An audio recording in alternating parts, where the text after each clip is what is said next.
Mi nombre es Juan Camel Cure Márquez. Soy abogado penalista, egresado de la Universidad de Cartagena, especialista de la Universidad Nacional de Colombia en convenio con la Universidad Industrial de Santander en instituciones jurídico-penales, magíster de la Universidad Externado de Colombia. Actualmente me desempeño en el cargo de fiscal delegado ante los jueces penales del circuito de Cartagena, cargo en el cual cumpliré 23 años de experiencia. La obra que hoy les presento es La ausencia de responsabilidad en el derecho penal, editado por Leyer. Una obra que abarca el aspecto positivo y negativo de la responsabilidad penal. No solamente en nuestro país, Colombia, sino en el contexto del derecho comparado. Pues el derecho penal, si bien es cierto, es un medio de control social en cada una de las partes donde se aplica, no es menos cierto que obedece a ciertos criterios que tienen una orientación en el ámbito del derecho comparado,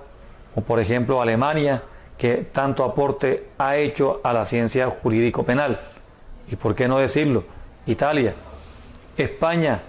Argentina, todos estos países han contribuido precisamente a la formación, empezando por Alemania, que ha orientado en los últimos tiempos el concepto de dogmática penal. Autores como Gunther Jacobs, Klaus Rosin, Van Schunemann han llevado a que el derecho penal adquiera una orientación en un sentido que todos los países que siguen la orientación penal de dicho lugar tienen que ver. Entonces, la obra que presentamos, repite, editada por Leyer, tiene el aspecto positivo y el negativo. Se empieza por hablar qué es la responsabilidad penal, qué es ese concepto positivo, el dolo, la culpa y la preterintención como forma de la conducta dentro de los conceptos que se manejan en las distintas orientaciones. En el caso nuestro, una orientación de corte neoclásico finalista, pero que además tiene su estudio desde otros esquemas. Tenemos la ausencia de responsabilidad como un aspecto negativo de la responsabilidad, que en Colombia, en el artículo 32, en un solo lugar se ubican, pero que allí mismo se encuentran aquellas causales de inculpabilidad y de justificación, que otrora se encontraban en el Código del 80 en Colombia, pero que en nada contradice la orientación que en otros países se tiene. Tenemos figuras como la legítima defensa, el estado de necesidad, el miedo insuperable, la insuperable coacción ajena. Son figuras que en el ámbito de la doctrina y la jurisprudencia han tenido cierto tipo de discusiones, pero que en esta obra que presentamos hablamos de cada una de ellas en ese contexto y creamos entonces nuestra postura frente a los temas específicos. Hemos tenido en cuenta el aspecto práctico, la dogmática, pero además también se tiene en cuenta el pensamiento sistema y el pensamiento de los tópicos o el pensamiento problema, que nos lleva a resolver el caso según criterios que se manejan. Colombia se tiene que es un país que reconoce que es el acto que se imputa y en la Constitución política así lo dice. Por ello es que se analiza el acto de la persona, se le mira si actuó con dolo, culpa o preterintención, pero teniendo en cuenta el esquema en que se aplica. En nuestro caso en Colombia es un esquema neoclásico finalista que ha tenido a bien dividir las categorías dogmáticas de tipicidad, antijuridicidad y culpabilidad, teniendo en cuenta que además de ello puede ser afectada por alguna de ellas, puede incluso presentarse un error de tipo un error de prohibición, un error de tipo vencible, un error de tipo invencible, un error de prohibición directo o indirecto, vencible o invencible. Y es el artículo 32 en que en nuestro país enseña la forma como debe manejarse. Y teniendo en cuenta el criterio que se maneja como un esquema neoclásico finalista, es que podemos darle una solución en el campo del derecho penal práctico. En nuestro caso, se ha tenido en cuenta esa experiencia que hemos recogido en cuanto a la jurisprudencia, la doctrina en otros países, pero también en Colombia. Y hemos llegado con el principio o ese análisis del pensamiento de los tópicos, el pensamiento problema, pero no dejando el sistema, y se analiza en los casos particulares. El miedo insuperable, figura esta, que si bien es cierto, no es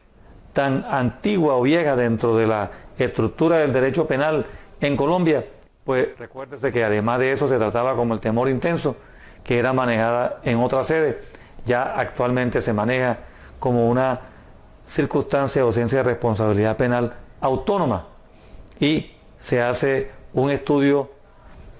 modestamente manifestamos,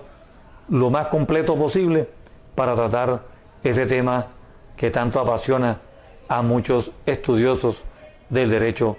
penal. Se ha tomado postura en cada uno de los casos y las figuras que hemos propuesto en el temario de la ausencia de responsabilidad en el derecho penal. Hemos tenido el cuidado de que se pueda estudiar en cualquier país que estudie los temas propuestos, pues para ello hemos hecho esa referencia y hemos explicado cada una de las figuras dentro de un contexto dogmático y sistemático, pero se reitera, no se olvida también que hemos propuesto que el pensamiento de los tópicos, un pensamiento problema, es el que va inmerso en la obra que proponemos, sin olvidar que Colombia es un Estado social y democrático de derecho, y ello ha influido para que en la obra que se propone, que edita Leyer, para que sirva de un instrumento de lectura, de ayuda para la solución de casos concretos que se presenten no solamente en el ámbito de la academia, sino también en el ámbito judicial, sea sector fiscalía, sector juzgados, tribunales, y en algunos casos que llegue a instancias superiores para que se pueda ver cómo se maneja en los distintos niveles los problemas planteados. Ausencia de responsabilidad en el derecho penal se estudia en Colombia en el artículo 32, pero hemos tenido el cuidado de analizar en qué casos esas figuras afectan la culpabilidad y en qué casos afecta la antijuridicidad, puesto que, si bien es cierto, se incluye en nuestro Código Penal colombiano, no es menos cierto que son diferenciables, y ello lo hemos propuesto de una manera clara, sencilla, y en ningún momento nos hemos alegado de la realidad de Colombia, ni tampoco de los países donde son de cortes de estados sociales y democráticos de derechos, que son los que siguen o analizan el aspecto subjetivo que pueda presentarse en los distintos delitos o conductas punibles que se cometan en el sitio donde se esté estudiando los casos. Ya para terminar, proponemos nuestra obra como una ayuda, un instrumento, una herramienta para la solución de casos concretos de manera modesta, hecho con un lenguaje claro, comprensible y sencillo, sin que se pueda perder lo complejo que pueda representar los temas que se tratan. Muchas gracias.